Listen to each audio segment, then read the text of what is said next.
Hello, cats. Welcome back to another episode of Chat About That. I'm your host, Bella, and in this episode, I'm going to be chatting about Taylor Swift's new album, Folklore.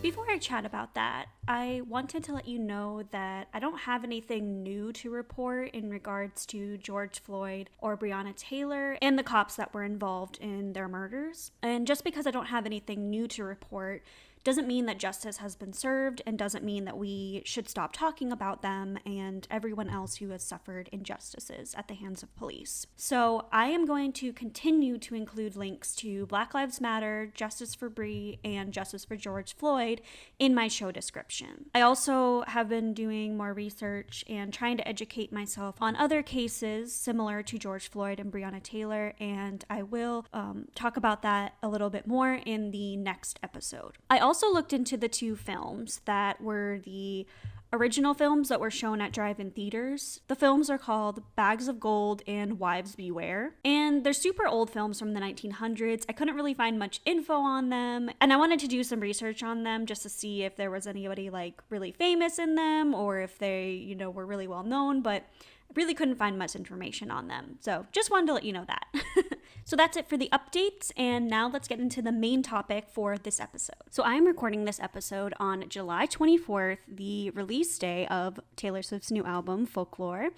And she surprised us yesterday on the 23rd with a brand new album, and she just announced that she had been working on this album Folklore during isolation, and I read in one source that she had been starting on this album in April. And these songs are a mix of personal experiences and then also, fantasies and stories that she came up in her mind. She said that this album started with imagery, and it's a collection of songs and stories that flowed like a stream of consciousness. And she had these visuals that popped into her mind, and they really piqued her curiosity.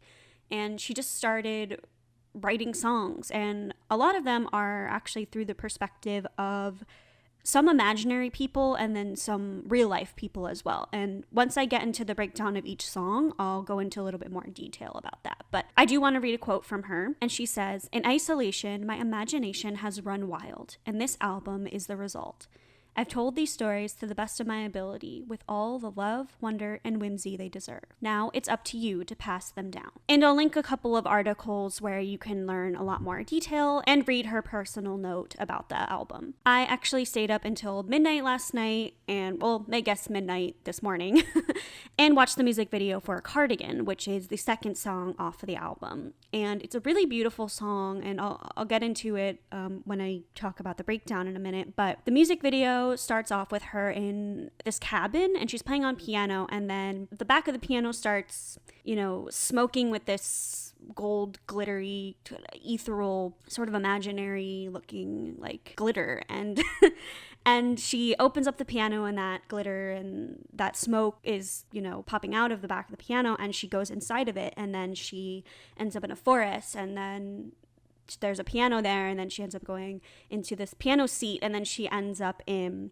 this vast ocean, this giant storm, and there's a piano in the water, and she's clinging onto the piano, and then she goes inside the piano again, and then she ends up back in the cabin. So that's just a little bit of a breakdown of the music video for a Cardigan. But I'm seeing a lot of people online talk about how the piano in that scene where she's in the water and she's, without the piano, she'd be drowning. And a lot of people have been saying, and I agree with this, that, when her life is chaotic and, there's nothing else to cling to, she can always cling to music to be her lifeline. And I think that's a beautiful metaphor. And, she hasn't said anything specifically about it, but I definitely agree that's probably what that metaphor and that symbolism stands for. And I did stay up last night and listen to the whole album, and then I went to sleep because it was very late. But I also listened to the whole album again this morning, and I noticed different things and different aspects of the songs when I was listening to it again. Because on their first listen, you're kind of just trying to, get a feel of the album and the songs. But then when you can go back and listen again and again, you can, actually really listen to the lyrics and really dissect the songs. So I want to go over these songs, and then I also want to read a couple of quotes from some different articles that are talking about the songs as well. I'm really excited about this album because I've been following Taylor Swift since the beginning of her career, and I've seen her many times in concert. I've seen every tour of hers, and I love when she plays acoustically. I love when she just sits down with her guitar or her piano and she just sings from her heart, and this whole album is really that. I mean, yes, it's produced a bit, but it's really minimal when it comes down to it, and it's a lot of just piano and guitar and harmonica and just, yes, it's mixed and produced, but it's very acoustic and very, very calm music. And there's a couple of songs in the album that really do remind me of, her first album. Some of them could very easily be on country radio. And I'm just very excited that she made an album that's very acoustic and very stripped down. So I want to go over the track listing. So the first song is The One. Next we have Cardigan, then The Last Great American Dynasty, Exile featuring Bon Iver, My Tears Ricochet, Mirrorball, 7, August, This Is Me Trying, Illicit Affairs, Invisible String, Mad Woman, Epiphany, Betty, Peace, Hoax, and on the deluxe album, we have a song called The Lakes, which is not out yet. So I want to go over each of the songs and talk about them a little bit and really kind of break them down based on what I've concluded from listening to the songs and, hearing a couple other people's opinions on the internet. So the first song, The One, is about someone reminiscing on an old relationship where they didn't end up together, but thinking about what if we did? And, you could have been the one. And I think it's a very beautiful song, and it's a very nostalgic, and it's a remembrance of, your past relationships and your lost loves, and wishing that, wishing and thinking about what it would have been like to be with somebody. And I think it's a really beautiful metaphor. And I don't think this song necessarily has to be about a romantic relationship. I think that it could easily be about friendships or any sort of relationship where it didn't last. I've had relationships that didn't last, and I think about, what would it have been like if, we stayed friends or we stayed together. And I think that the lyrics in the song are just really beautiful, and there's a lot of references to, wishing and just reminiscing about a past love. And some of the lyrics are, but it would have been fun if you would have been the one. I think one of my favorite lyrics in the song is from the first verse.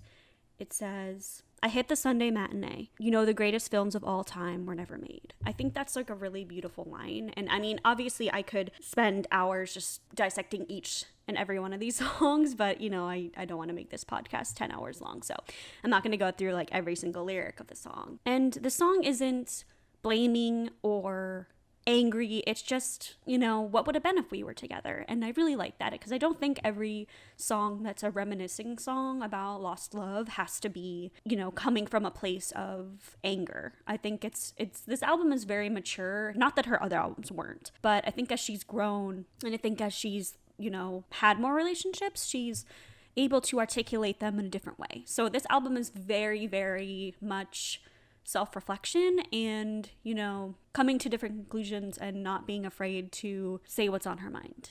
And I think this song is very, very beautiful. The second song on the album is Cardigan, which I talked about the music video. And this song is also reminiscing on a love and, thinking about how when she felt like she was being used and that she wasn't good enough, someone took her in and told her that they loved her. And the refrain of the song is, and when I felt like I was an old cardigan under someone's bed, you put me on and said I was your favorite. And another great lyric is, when you are young, they assume you know nothing. I think this is a really great line, and it really speaks to her.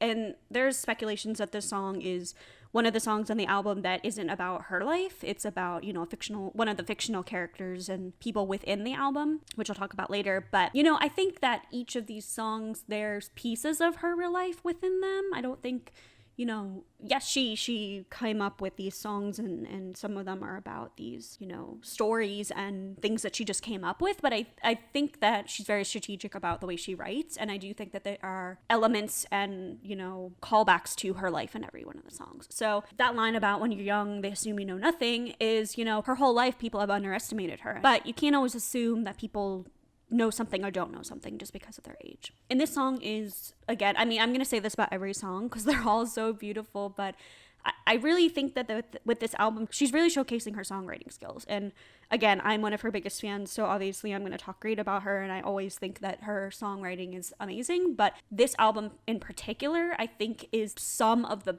best songwriting that she's ever done. I mean, cohesively on the whole album, the songwriting is just so standout. And, you know, I love all of her songs, but with every album, there's like one or two where the songwriting is just like on fire, you know, and I can pinpoint a song on every one of her albums that is just like the best written song on the album, but all of these songs are like poems, and they easily could be poetry. And I think her songwriting has really evolved over the years. If this album is any indication of how phenomenal songwriter she is, even if people aren't super big fans of her, I think that they can look at these songs and listen to them and read the lyrics and really, really realize how great of a songwriter she is. The third song on the album is called The Last Great American Dynasty, and it's actually about the woman who used to own Taylor Swift's Rhode Island mansion. And that house in Rhode Island is called Holiday House. And it's about a woman named Rebecca Harkness. And she was a patron of the arts and the founder of the Rebecca Harkness Foundation. And in 2015, Taylor bought that Rhode Island house that was once owned by Rebecca. So this song is not through the perspective of Rebecca, but it's through the perspective of Taylor. And she's talking about how Rebecca was new money, and she, you know, came to this neighborhood, and she had a husband, and he passed away, and it's just about how what would have been if she never came to this town. And, you know, she was the maddest woman the town's ever seen, and she had a marvelous time of ruining everything. And I think that this song, it's very like light-hearted, and, you know, it's a very upbeat song, and it's very fun, but I think that some of the lyrics are very sad, and Taylor knows how to do that. If you listen to the Lover album, there's a song on there called Death by a Thousand Cuts, and it's like the most like boppiest song. It's like such a bop. It's super like fun and just like really well produced, and it's just such a good song. But if you just read the lyrics, it's so sad. I think she's done that on so many of her songs and so many of her albums, and this album is definitely like that as well. And so, you know, in the ending of this song, you're kind of wondering in this song the first time you listen to it, like, what the hell is this song about? And is this like one of the made up characters that she's thought about? And then at the end of it, she's talking about how, this is the lyrics, it says, "Holiday House sat quietly on that beach, free of women with madness, their men and bad habits, and then it was bought by me." So it's kind of going back to that blank space mentality where, you know, people think that Taylor is this, you know, crazy woman, and she loves men, and she has all these, like, you know, she's running around with men all the time, and she's just like crazy. And the woman who used to own this house, Rebecca, you know, had that same reputation as well. So I think it's a really well-written song, and it's one of my favorites on the album. The fourth song on the album is called Exile, and it's featuring Bon Iver, who I don't really think I've listened to too many songs by him, but he has a beautiful, beautiful voice, and he sounds great with Taylor. Their voices mix absolutely beautifully. And this song describes two ex-lovers, like, seeing each other for the first time after a breakup, and how there's confusion over how the relationship ended, and both sides express, you know, this same sense of loss and sadness from the breakup, but there's a miscommunication on, you know, what actually happened in the relationship. That they're, you know, the song's called Exile because they're in exile from the people that they used to be with. They're in exile from each other. And that lyric is, "You were my town, now I'm in exile seeing you out." One of my favorite lyrics in this song is, "I think I've seen this film before and I didn't like the ending."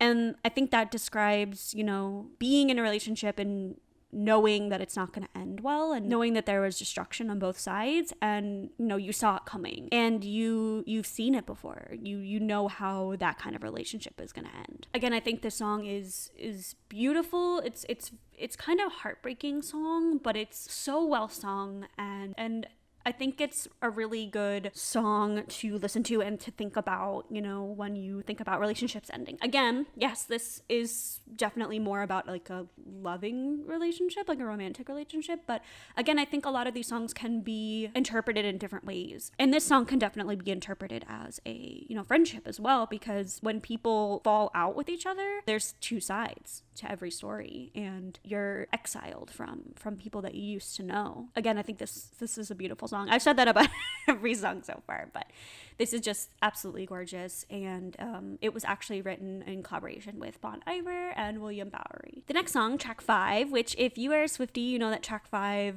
has always been like some of Taylor's best work on albums, and this song is called My Tears Ricochet, and she says that this song is about an embittered tormentor showing up at the funeral of his fallen object of affection. So it's about, you know, someone who's hurt somebody else showing up at their funeral, and it's written from the perspective of the person who has died, and they're talking to their abuser, they're talking to the person that has hurt them. And again, it's one of those songs that's beautifully written but so sad, and it's just but so sad. And I think it just speaks about pain and why are you here when you've hurt me so bad. And one of my favorite lyrics in this song is, and if I'm dead to you, why are you at the wake? You know, it's like, why even bother coming to see me at my worst when you are the one who killed me, and you're the one who caused me all this pain. Track 6 is called Mirror Ball, which I really like this song. This song has a very different vibe than the other songs.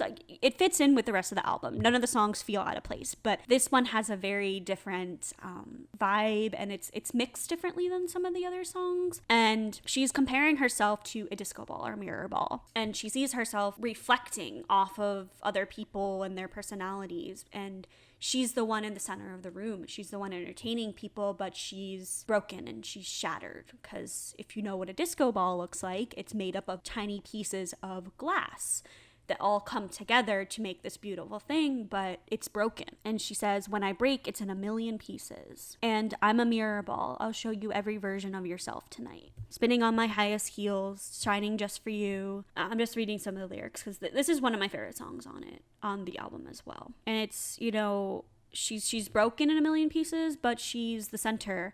And she reflects on everybody else, and you know, people look up to her. People see her as this beautiful thing, but she's actually broken. And again, these songs have such beautiful lyrics, but they're all like kind of sad when you think about them. Not all the songs are sad, but you know, when you really think about the lyrics and really dissect them, they can be very, very sad but still beautiful. And I think that this album has some of her most unique lyrics because she doesn't really use typical wording. She uses a lot of different, you know, synonyms for things. You know, instead of saying like beautiful, she'll say like magnificent, or like, I mean, that's not one of the lyrics, but she uses a lot of different poetic lyrics and poetic wording in this album. Track number 7 is called Seven. You know, she's clever.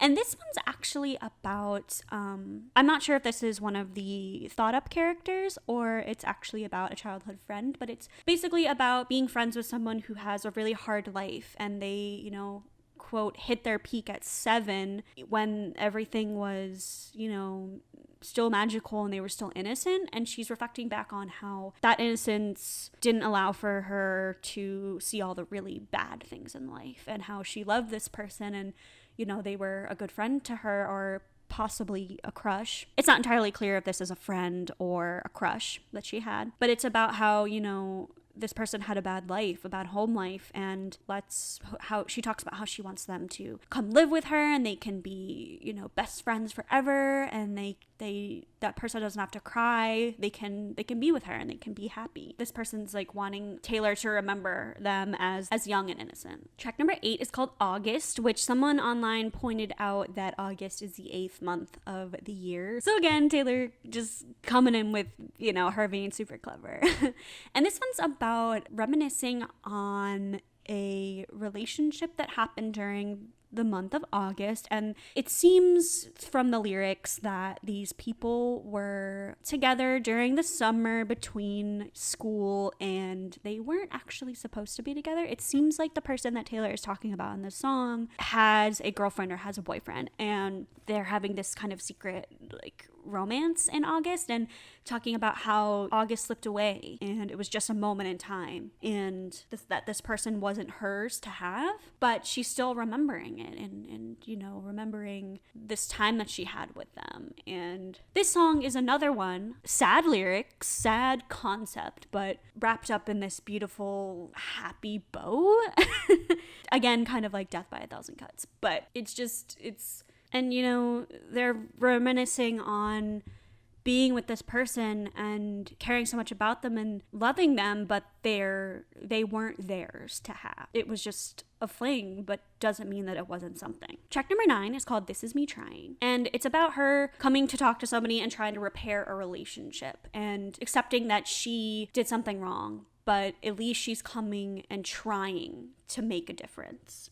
And she's trying to repair the relationship. And, she's talking about how she doesn't really know what to say, but she's there and she's trying to make things better. And that there were a lot of things standing in the way of healing. She talks a lot about, drinking and feeling that she's failed and she wasn't able to cope with all of this, but she's coming to that person's door and trying to make a difference. And this is a song that I feel like you could send somebody that you've hurt, and it like perfectly explains the situation. It kind of reminds me of Back to December off of her Speak Now album, where she's talking about a previous relationship and she's talking about how she did that person wrong. She's talking about at least she's trying to make an effort to make things better. Track number 10 is called Illicit Affairs, and I think you can tell by the title what this song's about. And it's about two people who are having this affair, and it's beautiful, but it's dangerous. And they know that it's not going to last, and they know it's not going to end well,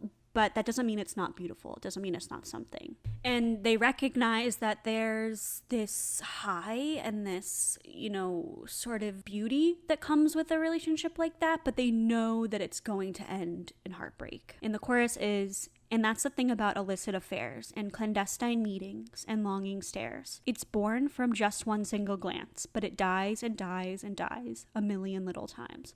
You know that this isn't going to end well, and that it's going to end in heartbreak, but you want to do it anyway. And, she's talked about cheating and talked about this topic before, but this is sort of the first time where she's been on the other end, and she's been the one that's been in this, frowned upon relationship. And again, this song could be one of the stories that she's come up with, or it could be, pieces from her real life. And at the end of the song, it really dwindles down to her becoming this mess, and it all crashes down, and she's been ruined, and she knew that this was going to happen because it's an affair, but they just had to do it anyway. And then there's some kind of beauty in that, in a sense. And I'm not condoning cheating or affairs or anything, but I think that this song really speaks the truth. And yes, you could be doing something wrong, but you can recognize the beauty in it. Track number 7 is called Invisible String, and this is probably one of my top 3 favorite songs on the album. I definitely think this song is about her. It's about how she's been searching for love, and then she's found it, and she realizes that there was this invisible string tying them together their whole lives, pulling the two people together and bringing them together. And it's a very beautiful song, because I think that is something that a lot of people think about. There's this invisible force that brings people together that are supposed to be together. And I definitely think this could be a wedding song alongside Lover, because it's very romantic, and we were meant to be, and we were drawn together by this invisible force. And my favorite lyric from this song is in verse 2, and it says, "Bad was the blood of the song in the cab on your first trip to LA," which references her song Bad Blood, saying that her lover heard Bad Blood when he was coming to LA, and that was the era that she was in when he came closer to her. And then my other favorite line is in the whole verse too is my favorite, so I guess I'll read the whole verse. This is some of my favorite lyrics on the whole album. So she says, "Bad was the blood of the song in the cab on your first trip to LA. You ate at my favorite spot for dinner. Bold was the waitress on our 3-year trip, getting lunch down by the lakes," which I think is going to be a reference to the song The Lakes later. And then the last line is my favorite. She says, "She said I look like an American singer," which definitely alludes to the fact that she went to this favorite little spot and the waitress thought that she was Taylor Swift, but didn't know that she was Taylor Swift, which I think is very funny. Again, this is another reason why I think this song is actually about her real life. And it's just such a sweet song, and people, are tied together by an invisible force. And then in the beginning of the song, she talks about how she was at Centennial Park, and she, used to think that she would meet somebody there, but she never did. And then at the end of the song, she talks about how she took her lover to Centennial Park. So it all loops together, and this is definitely one of my favorite songs on the album. Track 12 is called Mad Woman, and I think this is about Rebecca from The Last Great American Dynasty. And I think it's about her because in that song she does mention how Rebecca was mad, quote, quote,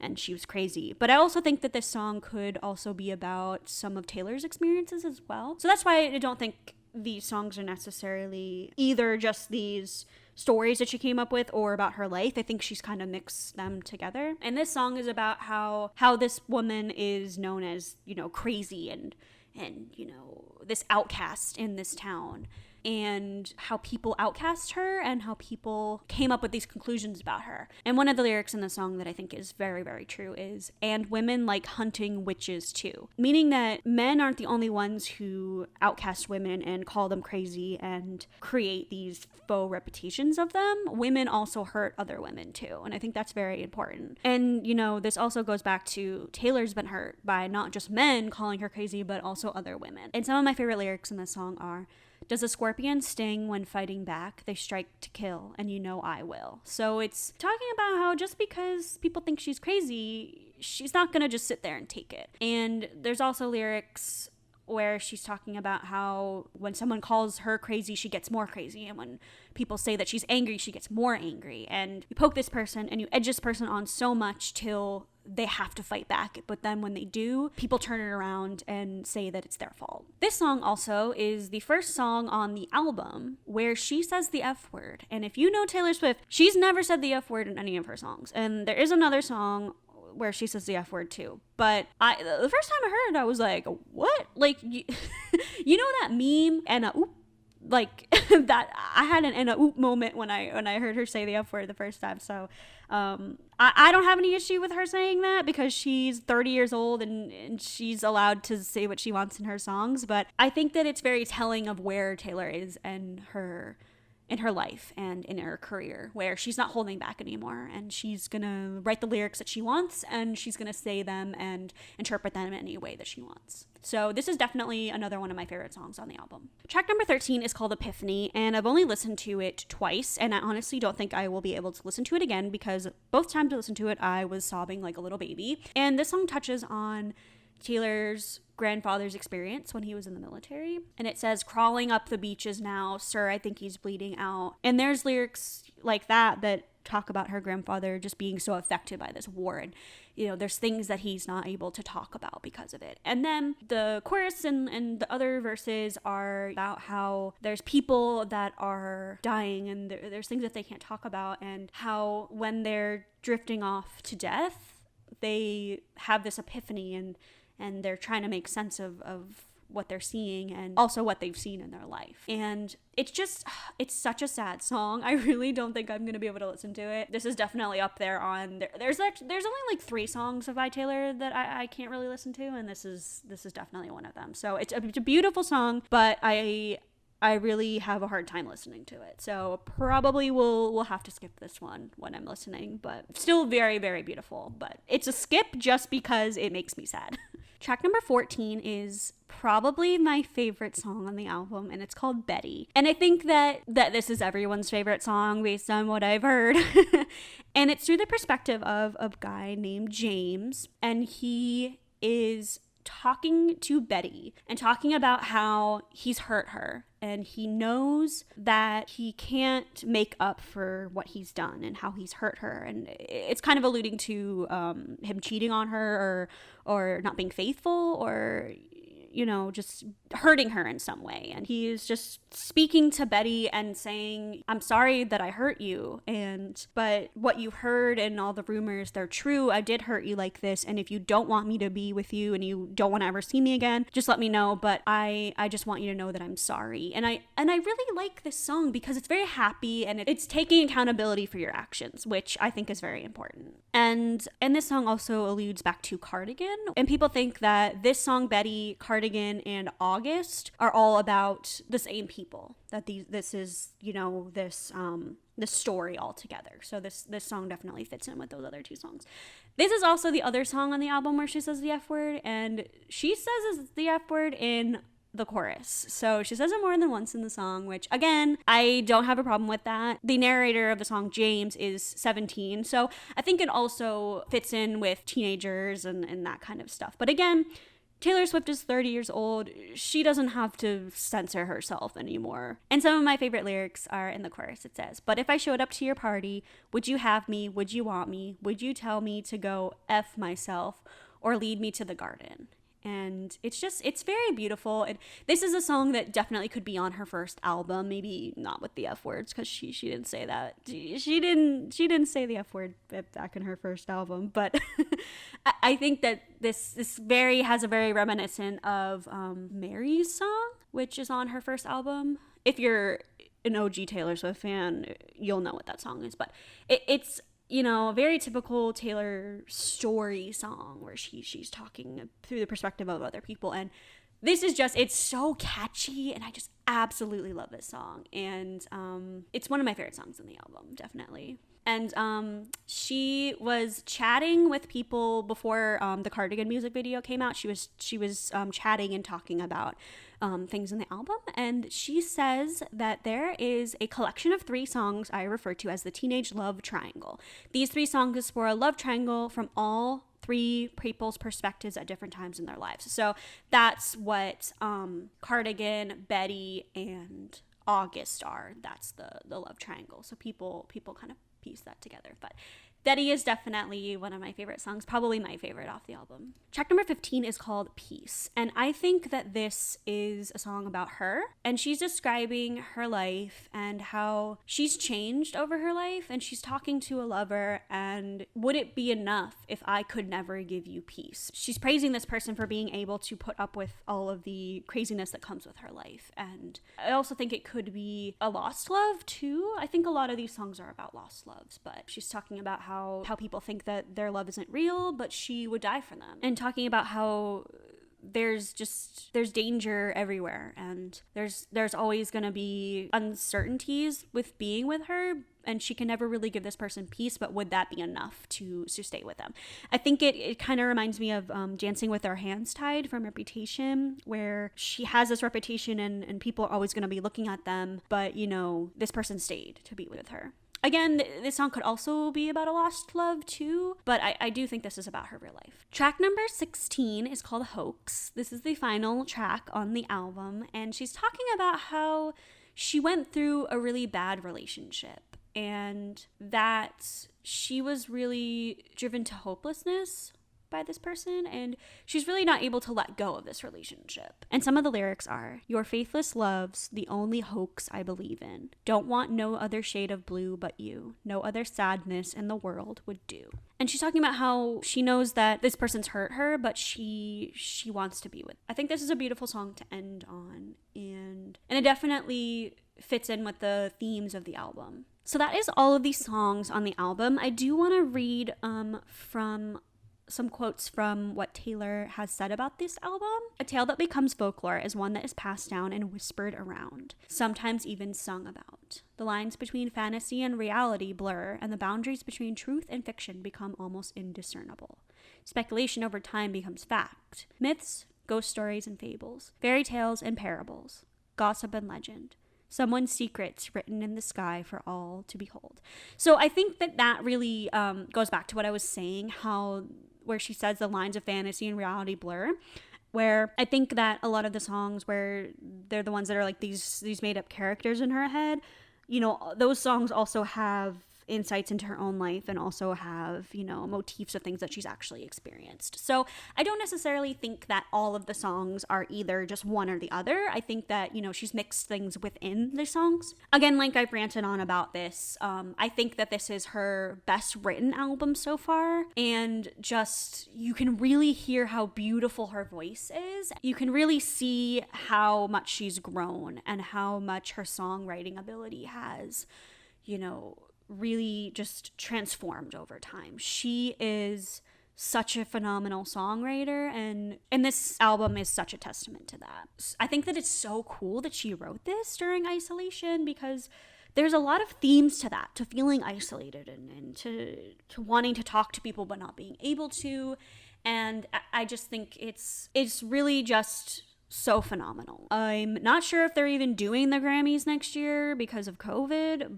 I know they cancel the Oscars. That's a whole nother conversation. But if this album does not get nominated for Album of the Year, I'm just gonna give up completely.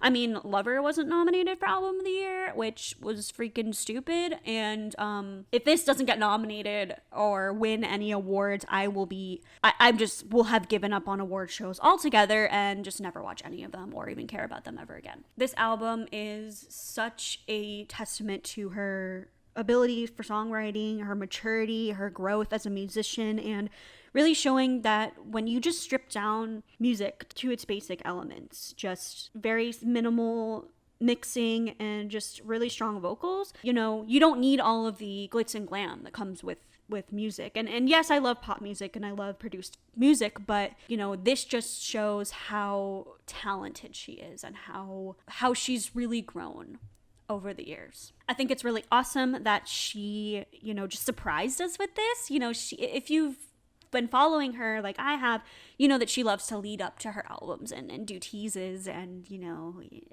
release a couple of songs before the album. But this, you know, she really just let us have this moment. And I really like when artists do that. I know Beyonce a couple years ago just dropped an album out of the blue and people were like, what? This is crazy.